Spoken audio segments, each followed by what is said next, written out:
सभी को good morning, सत श्री अकाल, नमस्कार। आज मैं बताने जा रहा हूँ कि राजनीति क्या होती है, कैसे चलती है और जो मॉडर्न पॉलिटिक्स है वो कैसे चल रही है। कंपैरेटिव स्टडी करूँगा और फिर आपको पूरे विस्तार से आज चर्चा करेंगे कि राजनीति दरअसल राज करने की कला होती है, art of political system establish करने की कला होती है, राज धर्म निभाने की कला होती है, लोक लाज निभाने की कला होती है। लोक लाज से ही लोक राज चलता है, देवीलाल जी ये बात कहते थे। लेकिन क्वेश्चन मार्क उठ गया है राजनीति पर, राजनीति से लोगों का भरोसा उठ गया क्योंकि राजनीति में ईवीएम आ गया है, क्योंकि राजनीति में जुडिशरी को यूज करना आ गया है। राजनीति धर्म से जुड़ गई है। राजनीति में आप आईबी को यूज करते हैं, आप ईडी को यूज करते हैं, सीबीआई को यूज करते हैं, राजनीति में आप मिलिट्रिकल ऑपरेशंस को यूज करते हैं। तो राजनीति में जहां पॉपुलैरिटी बहुत हावी हो जाए, क्योंकि India is a very developing country और ये सबसे बड़ी डेमोक्रेसी है, तो यहाँ पर पॉपुलैरिटी के लिए लोग कुछ भी करते हैं, लोकप्रियता के लिए कुछ भी करते हैं, चाहे वो सेलिब्रिटी हो, चाहे वो एक लोकल हो।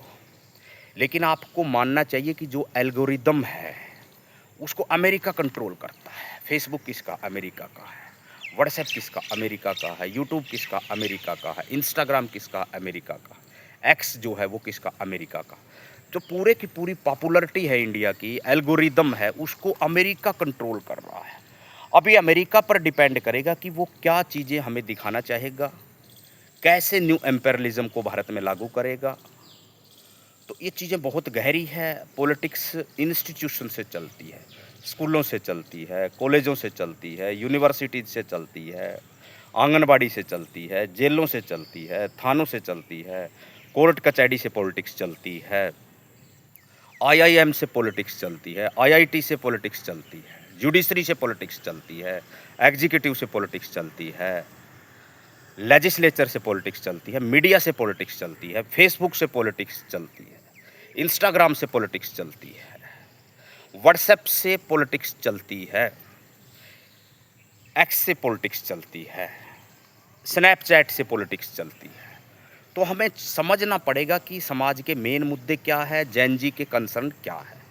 और जहाँ तक हमारा मानना है, मैं डेली आपसे मॉर्निंग में इसीलिए डिस्कोर्स करता हूँ कि किसी के पल्ले बात पड़ जाए कि रियल मुद्दे क्या होने चाहिए, रियल बातें क्या होनी चाहिए और मीडिया क्या दिखा रही है या सोसाइटी में क्या पनप रहा है।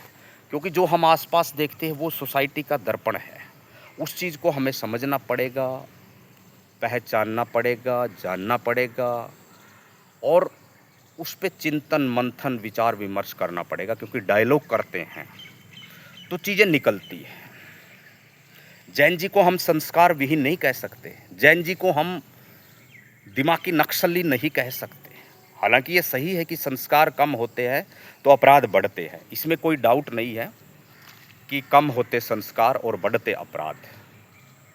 लेकिन मेरा ये मानना है कि जैन जी मनोवैज्ञानिक रूप से बहुत प्रिपेयर है, psychologically he is very strong.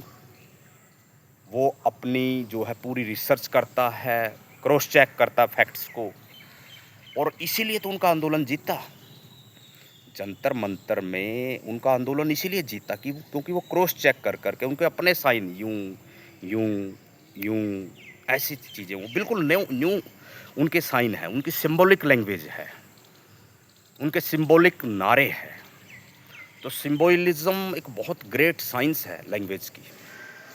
भाई लैंग्वेज तो बहुत बाद में डेवलप हुई, पहले लोग सिंबल से काम चलाते थे, इशारों से काम चलाते थे। स्टोन एज मैंने बताया था आपको, इंडस वैली सिविलाइजेशन बताया था।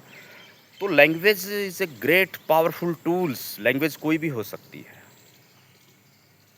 वर्ड देना ही लैंग्वेज नहीं है, लैंग्वेज वैसे भी है। क्योंकि लगभग 90+% आपकी जो लैंग्वेज होती है वो बॉडी लैंग्वेज से आपको पता लगता है कि आप क्या कहना चाहते हैं।